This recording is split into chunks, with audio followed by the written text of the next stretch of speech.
अभी पूरे शहर में अब 1-to-1 काम हो गया। एक बार कांग्रेस बोलती है, एक बार बीजेपी बोलती है। कांग्रेस आरोप लगाती है और भारतीय जनता पार्टी उसका जवाब देती है। कल ही मैंने आप मीडिया के मित्रों के उस न्यूज़ के माध्यम से ये सुना कि क्षेत्र के विधायक जी आरोप लगा रहे भारतीय जनता पार्टी पर, भारतीय जनता पार्टी के नेताओं पर, दिलीप शेखावत जी पर, और मुझ पे भी आरोप लगाया। और आरोप भी बिल्कुल सिलसिलावार क्रमशः उनके जिलाध्यक्ष जी ने भी आरोप लगाए। अब आरोप उन्होंने लगाया कि भारतीय जनता पार्टी नेता पूर्व विधायक दिलीप शेखावत जी पत्थर फेंकते और चले जाते।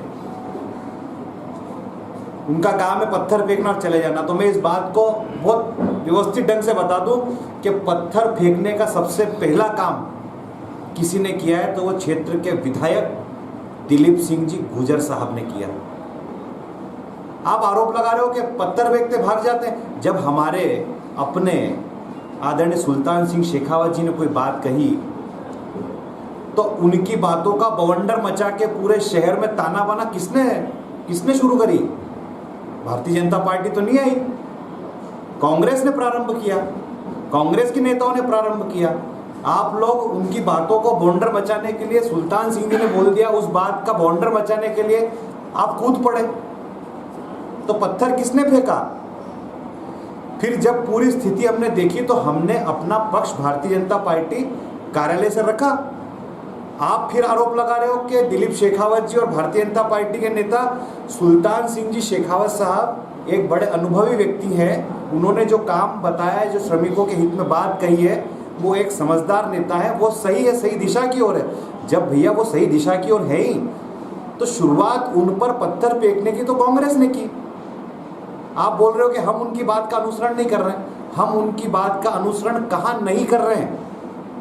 हमने तो ये कहा कि वो उनका पक्ष है, उन्होंने उनकी बात कही है, सब स्वतंत्र है अपनी अपनी बात कहने के लिए। हमने यही कहा। पत्थर फेंकने के बाद ये आप पर ही मैं आरोप मंड रहा हूँ कि आप पत्थर फेंकते हो और भ्रम की राजनीति करके भाग जाते हो। फिर आप ये कह रहे हो कि मजदूरों की लड़ाई लड़ने के लिए एकजुट होना चाहिए। माननीय विधायक जी, आप कितनी हास्यास्पद बात कर रहे हो कि मजदूरों की लड़ाई लड़ने के लिए एकजुट होना चाहिए। जब ठेका श्रमिक यहाँ पर आए, भाजपा कार्यालय पे आए, मैंने दिलीप शेखावत जी से मिलाया, मैंने उनको आश्वस्त किया, दिलीप शेखावत जी ने आश्वस्त किया कि कलेक्टर से बात करेंगे, श्रम आयुक्त से बात करेंगे, आपकी बात वरिष्ठ नेताओं तक पहुँचाएंगे। थावरचंद जी गहलोत हमारे यहाँ के सबसे वरिष्ठ नेता हैं। ये बात क्रमशः हमने उन तक पहुँचाई है। लेकिन आप हमारे ठेका श्रमिक जो इस भाजपा के कार्यालय पे आए, जो हमसे मिल के गए, उनसे पूछिएगा कि हमने उनको क्या ये कहा कि मुख्यमंत्री जी से मिलाएंगे। आप झूठ बोल गए। आप उनसे भी बुला के पूछिए, उन्होंने भी नहीं कहा। लेकिन मैंने स्वयं मंडल अध्यक्ष भाजपा का होने के नाते जो वादा इस कार्यालय पर, इस मंदिर पे बैठ के किया था, मैंने कलेक्टर से उनको मिलाया है। मैंने स्वयं हमारे शीर्ष नेतृत्व आदरणीय थावरचंद जी गहलोत साहब से बात की है उनके लिए, और उद्योग प्रबंधन से भी हमारे वरिष्ठों ने बात की। आप ये बार बार मत आरोप लगाओ कि ठेका श्रमिकों के लिए हम बात नहीं कर रहे। फिर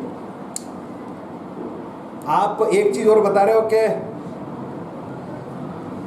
जब आप विधायक जी की बात कर रहा हूं, दिलीप गुजर साहब की, आप ये बता रहे हो कि जब मैं विधायक था तो सरकार भाजपा की आ जाती है और आप सरकार की दुहाई दे देते हो। और आपने कहा कि वीआरएस मैंने कलेक्टर से बोल के रुकवाया। अब ये कितनी बड़ी हास्यास्पद बात। 2003 में कांग्रेस की गवर्नमेंट, वीआरएस का क्रम शुरू हो गया। क्रम किसकी सरकार में? आप आरोप मंड रहे हो केंद्र सरकार पे। मतलब अपना पल्ला झाड़ना हो तो केंद्र सरकार पे आ जाओ, अपनी बात मनवानी हो तो प्रदेश सरकार पे आ जाओ, और सब और भी ज़्यादा अपनी बात को रखना ही है लोगों के बीच। तो आप बोलते हो कि मैंने प्रयास किया, मैंने किया। पहले आप तय कर लो कि इस शहर की जनता को किस किस प्रकार से गुमराह करने का सिस्टम आपने पाल रखा है। आप विधायक बने और आप कह रहे हो कि आपने कलेक्टर से बात की और वीआरएस रुका है। जब आपकी सरकार थी 2000 में, जब प्रारंभ हो गया था वीआरएस का सिस्टम, दिग्विजय सिंह जी मुख्यमंत्री थे, तब आप रुकवा क्यों नहीं पाए? और 1994 में इस शहर में इतना बड़ा आंदोलन खड़ा हो गया, इतना बड़ा। मैं पुरानी बात ही करूंगा क्योंकि याद दिलाना पड़ेगा जनता को। अभी आप सफाई दे रहे हो लेकिन याद दिला रहा हूं जनता को। 94 में इस ग्रेसिम उद्योग का, इस शहर का सबसे बड़ा आंदोलन प्रारंभ हुआ।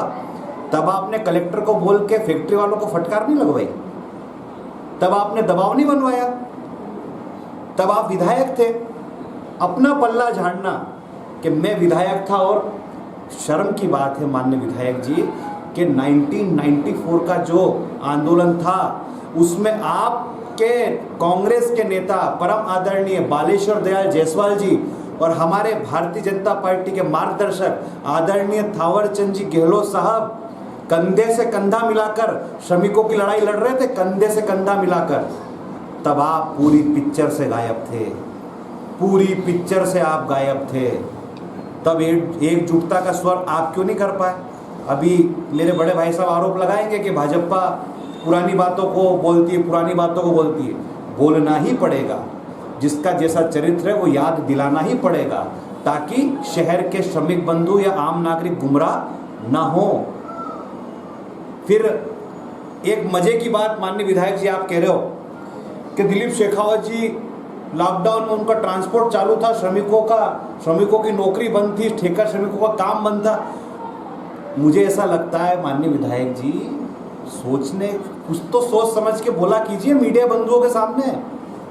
मीडिया को पूरा शहर सुनता है। आप बोल रहे हो कि फैक्ट्री बंद थी लेकिन दिलीप शेखावत जी का ट्रांसपोर्ट चालू था। वाह, रॉ मटेरियल फैक्ट्री में आ नहीं रहा, फैक्ट्री में प्रोडक्शन हो नहीं रहा, पूरी फैक्ट्री बंद, लेकिन दिलीप शेखावत जी के खाली ट्रक इधर उधर पूरे ऑल ओवर इंडिया घूम रहे थे, दिलीप शेखावत जी को भाड़ा मिल रहा था। कितनी यार, हम युवा है साहब, और ये पूरा शहर का युवा ये बात सुनेगा और आकलन करके सुनेगा आपकी बात। जब फैक्ट्री बंद है तो बिल कैसे बनेगा किसी माल का? उद्योग से कोई माल निकलता है तो ई पास बनता है, ई वे बिल बनता है, जीएसटी नंबर डलता है, ऑनलाइन सारा रिकॉर्ड रहता है। फैक्ट्री के गेटों पे कैमरे लगे हुए हैं। आपके भी कई लोग हैं फैक्ट्री गेटों पर, कंपनी के अंदर, जो खबर, कम से कम उनको बोलो कि मूर्खों, कम से कम खबर तो सही दिया करो। आपके इस आरोप को भी मैं नकारता हूं। ट्रांसपोर्ट वाली बात पे फिर आगे बढ़ता हूं। आप आरोप लगा रहे हो कि सरकार का फायदा ले रहे हैं, और सरकार का फायदा लेकर हम श्रमिकों के हित की बात नहीं कर रहे, लेकिन अपने काम धंधे की बात कर रहे हैं। शेखावत जी ट्रांसपोर्ट उद्योग को बढ़ाने का काम कर रहे हैं। मैं आपको बता दूं, जब दिलीप शेखावत जी विधायक थे, आपने इस विधायक जी ने, दिलीप शेखावत जी ने ट्रांसपोर्ट का कोई काम नहीं लिया। अब वो विधायक नहीं है, निश्चित अपने काम धाम पे, काम धंधे पे, कोई भी व्यक्ति हो, केवल विधायक या पूर्व विधायक नहीं, कोई भी व्यक्ति हो, अपने व्यवसाय पर ध्यान देगा ही। और आप मुझे बता दो, आप विधायक बने, 2018 में चुन के आ गए, उद्योग पर इतना दबाव के 3 ट्रांसपोर्टरों का केमिकल डिवीजन में जिनके टेंडर हो गए थे, आपने उनका टेंडर को निरस्त करवाने का प्रयास किया और अपने एक पार्टनर को काम दिलाया। उन तीनों ट्रांसपोर्टरों का नाम भी बताया था, पप्पू खंडेलवाल जी, जय भवानी वाले और माखरिया जी, ये 3 ट्रांसपोर्टर है। इनको केमिकल डिवीजन का काम मिल गया, उद्योग का ईमेल इनके पास आ गया, ऑन रिकॉर्ड है ये। 5 बजे आया और अगले दिन उनको बोल दिया कि भैया आपका आधा काम हम दिलीप गुजर साहब के पार्टनर को दे रहे हैं, ऑन रिकॉर्ड है ये। तो विधायक बनते ही कौन प्रभाव में उद्योग से काम लेता है, ये भी आपकी ट्रांसपोर्ट वाला विषय, दबाव। अब आप आरोप लगा रहे हो कि आप विधायक जी ने अपने जन्मदिन पर सरपंच, सचिव पे दबाव खूब बना जन्मदिन। मैं आपको बता दूं, भारतीय जनता पार्टी का कार्यकर्ता डाउन टू अर्थ कार्यकर्ता है, संगठन का कार्यकर्ता है। अपने नेता के लिए अपने खर्चे से, उनका उत्साह के साथ में जन्मदिन मनाता है। कोई आपकी तरह नहीं कि लंगर लगा दिया, बहुत लंबा चौड़ा सहभोज लगा दिया अपने खर्चे से अपने कार्यकर्ता। ऐसा नहीं होता भारतीय जनता पार्टी में। मैं स्वयं भी स्वीकार कर रहा हूँ, मेरा भी जन्मदिन आने वाला है। मैं कार्यकर्ताओं को मना करता हूँ कि नहीं फ्लेक्स लगाना, गरीबों की सेवा कर लो, लेकिन हमारा कार्यकर्ता चूंकि पार्टी का प्रेमी होता है, अपने नेता का प्रेमी होता है, वो स्वयं के खर्चे से। और आपके पास तो रिकॉर्डिंग रखने का सिलसिला है, आपके पास तो बहुत रिकॉर्डिंग आती है, तो किसी सरपंच सचिव की रिकॉर्डिंग ला दो कि दिलीप शेखावत जी दबाव बना रहे हैं विज्ञापनों के लिए या जन्मदिन बनाने के लिए। और उद्योग पे जितना दबाव विधायक रहते दिलीप शेखावत जी ने बनाया है, क्योंकि मुझे वो दिन याद है कि जब पिछला समझौता कब होना था दादा, वो अपन दोनों गए थे रामलीला मैदान में, 2014 वाला समझौता, रामलीला मैदान में मजदूरों की बड़ी मीटिंग थी और ट्रेड यूनियन के सारे नेता भी मौजूद थे, वो भी गवाह इस बात के। जब एक ट्रेड यूनियन के नेताजी ने यह भाषण मजदूरों के बीच में कहा कि विधायक जी को जल्दी हो रही है, क्षेत्र के तात्कालिक विधायक दिलीप शेखावत, उनको जल्दी हो रही है, ट्रेड यूनियन के नेता ने कहा ये बात, तब हमारे सज्जन भैया तुरंत कूद के और पहुंचे मंच पर और कहा है कि विधायक दिलीप शेखावत जी को कोई समझौते की जल्दी नहीं है, आराम से करेंगे लेकिन अच्छा करेंगे। आपने स्वीकार किया है मीडिया के सामने, माननीय विधायक जी आपने स्वीकार किया है कि विधायकों का बहुत ज़्यादा हस्तक्षेप नहीं होता, तो दिलीप शेखावत जी ने कैसे करा लिया था उस टाइम?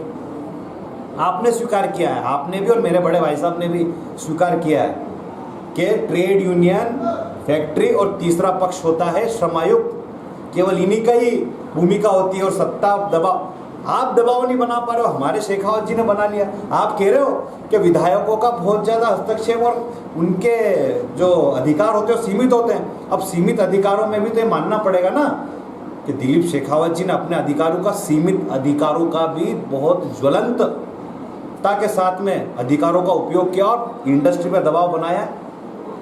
फिर आपकी बात पर आ जाता हूँ, कचौरी समोसे, ठीक, हमारे जितने भी श्रमिक हैं ऑल ओवर नागदा में, चाहे वो एक छोटा श्रमिक भी यदि घर से निकलता है बेलदारी पर, तो अपने भोजन की व्यवस्था करके निकलता ही है, 90% तो ऐसा ही होता है। और हमारी बहनें, हमारी माताएं जो है वो हमारे, जब घर के जो भी मुखिया होता है, पुरुष होता है, जब वो घर का जो रोजी रोटी कमाने के लिए जा रहा है, तो इस बात की चिंता करती है हमारी बहनें कि मैं भोजन पैक करके टिफिन डब्बा लेके, मैंने आमतौर पे हर मजदूर को देखा कि मजदूरी करने के बाद एक समय आता है 12 से 1 के बीच में भोजन शांति से करता है। आपका कचौरी समोसे की बात पे आ रहा हूँ, आपने जब ये कचौरी समोसे का प्रश्न विधानसभा में उठाया, अच्छी बात है विधायक जी, और आप ये बता रहे हो कि आपने प्रश्न उठाया तो इंडस्ट्री ने कचौरी समोसे और नाश्ता पानी की व्यवस्था ठीक करी, ऐसा आप बता रहे हो।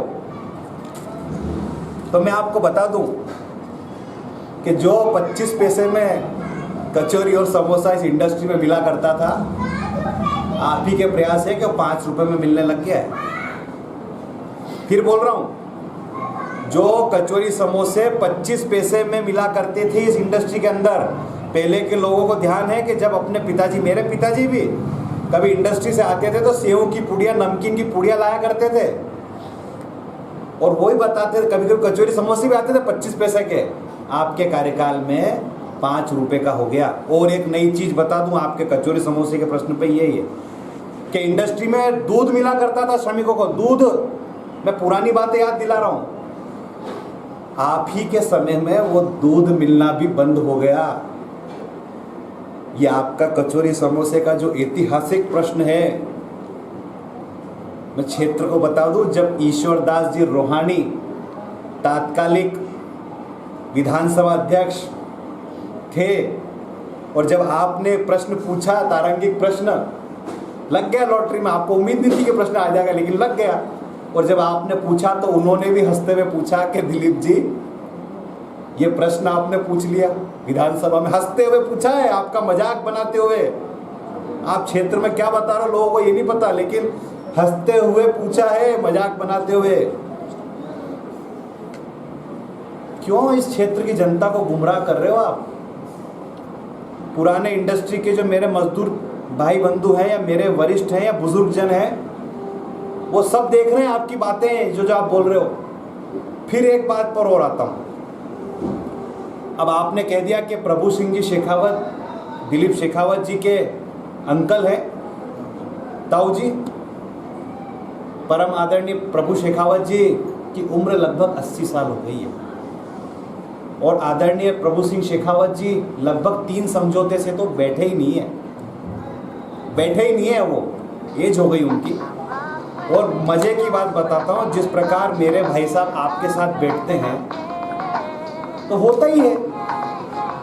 प्रभु सिंह जी शेखावत, आदरणीय प्रभु सिंह जी शेखावत एटक के नेता थे, ना कि इंटक के। जनता के बीच में रखिए। ये आपके ही सवाल हैं माननीय विधायक जी, जो आप हम पर दागे जा रहे हो। फिर आपने कहा कि मजदूरों के पीठ पे छुरा भोके गए भाजपा के लोग। मैंने भोके नहीं होता, वो ग होता, घो नहीं होता, गोपे होता, गोपे। तो आपने कहा कि मतलब मैं आपका ग्रामर भी सुधार रहा हूँ माननीय विधायक जी, हिंदी व्याकरण। भोके नहीं होता, घोपे होता, घोपे। 94 में जब पूरा नागदा एकजुट होकर इंडस्ट्री के खिलाफ खड़ा था, एक एक नेता खड़ा था, आप कहाँ थे? आप गायब थे। उसे बोलते हैं श्रमिकों की पीठ पर छुरा घोपना, घोपना। माननीय विधायक जी, आप एक आरोप और लगा रहे हो कि सत्ता के दबाव में उद्योग काम करता है। तो ये भी मैंने विषय रख दिया है कि सत्ता के दबाव में आप भी सत्ता में थे, क्यों नहीं काम करा पाए। ये संपूर्ण विषय तो हो गया माननीय विधायक जी ने जो आरोप भाजपा पे लगाए। और एक चीज़ और बोल रहा हूँ कि अभी वो ये बोल रहे हैं, लगातार ये बोल रहे हैं बार बार कि एकजुट हो जाओ, एकजुट हो जाओ। पहले तो मेरा कहना कांग्रेस एकजुट हो जाए। उनके एक युवा नेता अलग बयान देते हैं, ये अलग बयान देते हैं। उनके एक युवा नेता हमारे सुल्तान सिंह शेखावत जी के विरोध में बात कर रहे हैं, और दिलीप गुजर साहब हमारे नेता के पक्ष में बात करते हैं। तो मुझे तो बड़ा हास्यास्पद लगता है कि ये क्या चल रहा है, इस शहर को क्या संदेश दे रहे हो आप, क्या अभूतपूर्व बयानबाजी आप दे रहे हो शहर को। कांग्रेस पहले एक हो जाए, उसके बाद अपन आगे की बात करेंगे। एकजुटता की बात है तो सबसे पहले दिलीप गुजर साहब, आपका है भाई सीएम अतुल। ये सीएम अतुल, मैंने ही आपसे आग्रह किया था कि ठेका श्रमिकों का काम बंद है, तो चलिए सबसे पहले आप बैठिए भूख हड़ताल पर, आमरण अनशन पर।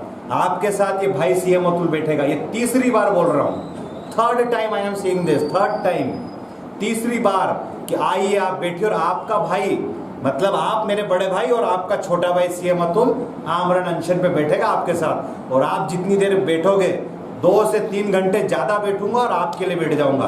भाजपा आपके लिए आ जाएगी साथ में, एकजुट हो जाएंगे अपन सब मजदूरों की बात करने के लिए, एकजुट।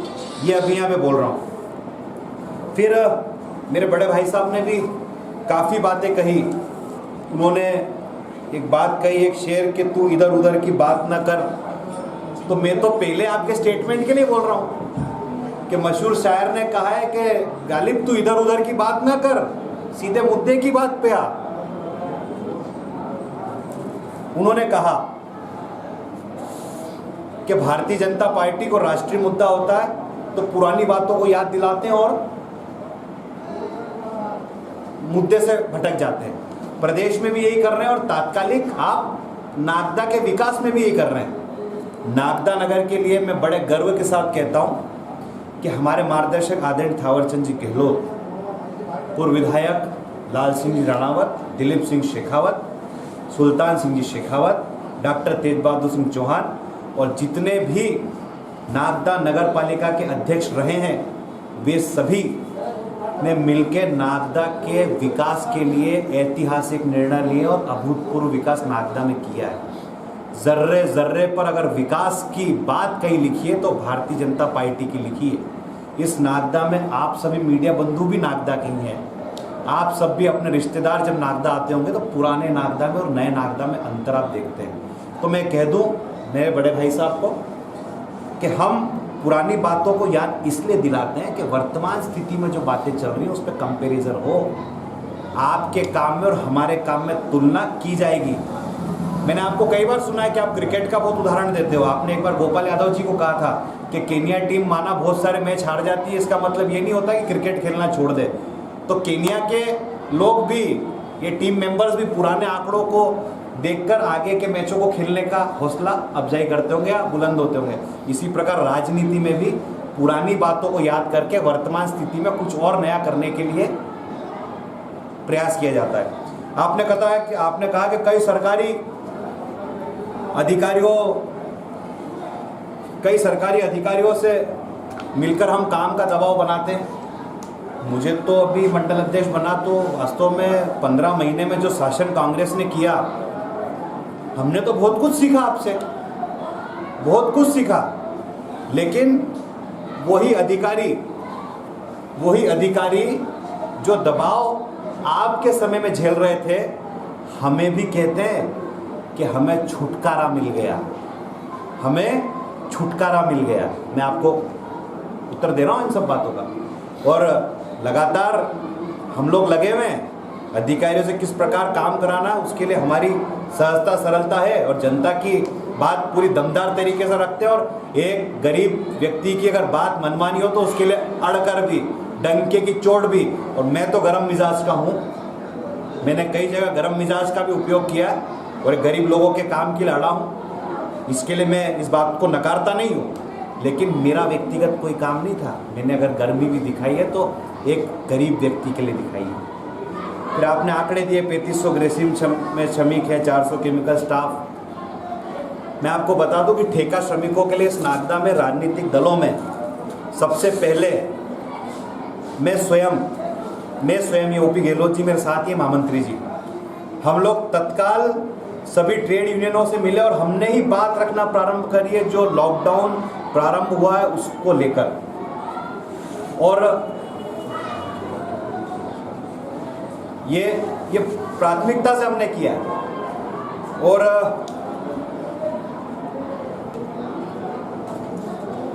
आपने एक और महत्वपूर्ण बात कही है मेरे बड़े भाई साहब ने, कि शिवराज सिंह जी का एक बयान है कि मध्य प्रदेश के युवाओं को रोजगार दें, क्या ठेका श्रमिक विदेश से। तो मैं इनकी पूरी बात को सही कर देता हूं।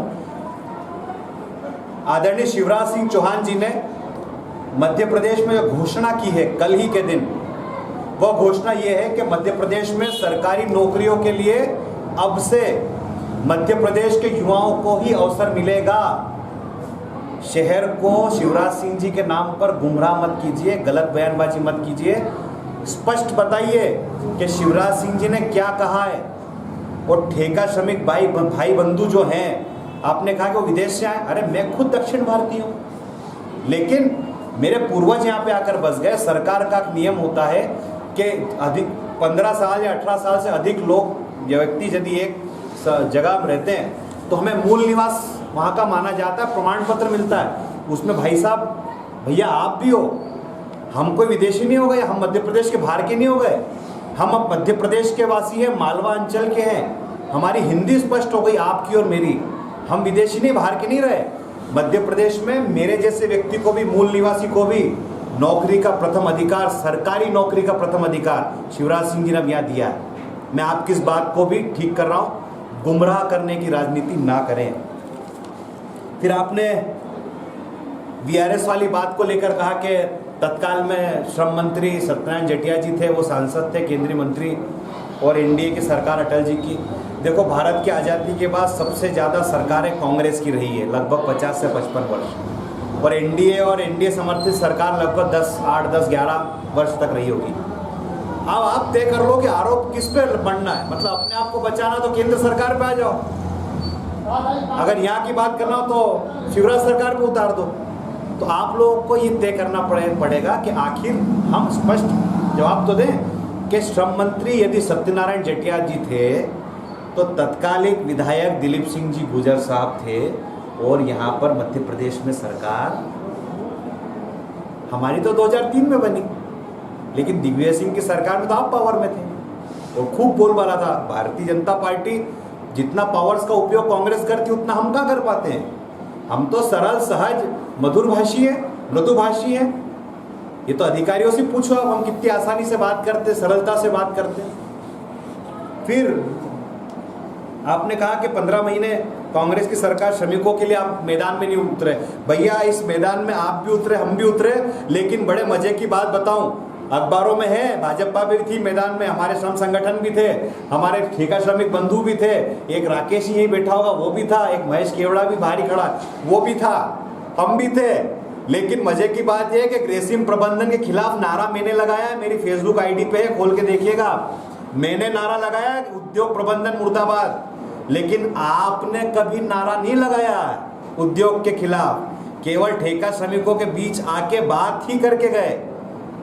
किसी भी आंदोलन में यदि खड़े होते हो तो बुलंदी के साथ में नारा बुलंद करना पड़ता है, खिलाफत में बोलना पड़ता है, मजदूर एकता जिंदाबाद, उद्योग प्रबंधन मुर्दाबाद। मैंने कहा है दमदार तरीके से। फिर शेखावत जी के कार्यकाल के लिए आप बोल रहे हो कि शेखावत जी ने 5 वर्ष के इनके कार्यकाल में एक भी प्रश्न नहीं लगाए। माननीय विधायक जी ने बाहर के विधायकों से, कांग्रेस विधायकों से इंडस्ट्री के खिलाफ प्रश्न लगाए। मैं आपको बता दूं, ये प्रश्न इसलिए लगाए जाते हैं आपके द्वारा कि उद्योग में दबाव बनाकर अपने भाई भतीजों को नौकरी पे लगा दे और उद्योग के माध्यम से आप लोग धंधे पानी ले लें। नहीं तो क्या दिलीप शेखावत जी के साथ बैठिए ना, जब एकजुटता की बात कर रहे हैं आप बार बार, तो दिलीप शेखावत जी तात्कालिक विधायक थे, आप बैठो उनके घर चाय पे आ जाओ। हम तो बड़े दिल वाले हैं, हमारे यहाँ तो होता ही है, हम लोग आप आइए, आपका स्वागत है, बैठते साथ में चाय पीते और दिलीप शेखावत जी को बता देते कि ये प्रश्न पूछ लो माननीय विधायक जी। लेकिन आपने प्रयास नहीं करा, आप इस बात को लेकर भी घुमा रहे हैं शहर को। फिर अंत में आपने कहा है कि आओ मिलकर एक साथ हम लोग ठेका श्रमिकों के लिए या मजदूरों के लिए बात करें। तो मैं कह रहा हूँ चौथी बार, 4th time I am saying this, चौथी बार कि आओ हम मिलकर चलते हैं, आमरण अनशन पे बैठने का काम प्रारंभ कर दो माननीय विधायक जी और बड़े भैया, आपके साथ ये छोटा भाई बैठेगा और जितनी देर आप भूख हड़ताल पे रहोगे, फिर बोल रहा हूँ, अभी 2 घंटे की बात कर रहा था, 3 घंटे की डबल कर देता हूँ, बैठूंगा। अभी मैंने मेरे महामंत्री जी को कहा है कि प्रयास क्रमशः आंदोलन का योजना बनाकर शुरू करेंगे। ये संपूर्ण बात मैंने भारतीय जनता पार्टी कार्यालय से आपको कही है। और मज़े की बात यह है कि पूरे शहर में अब एक विषय चर्चा बड़ा गर्म है कि केवल कांग्रेस और भाजपा एक दूसरे को जवाब देती है। मैं अब मीडिया के माध्यम से कह दूं, महामंत्री जी मेरे साथ बैठे, सज्जन जी बैठे और मैं वरिष्ठों से सबसे बात करूंगा।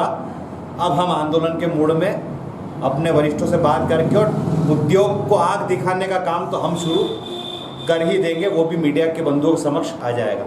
मैंने आज संपूर्ण विषय आप सबके बीच में रख दिया है। इस संपूर्ण विषय पर पूरी गंभीरता से बात रखी है। आप सभी का अभूतपूर्व सहयोग छोटे भाई होने के इस छोटे भाई को मिलता है, आपका स्नेह मुझे मिलता है। इसके लिए आप सभी को, मीडिया के मेरे मित्रों को बहुत बहुत धन्यवाद। जय हिंद, जय भारत।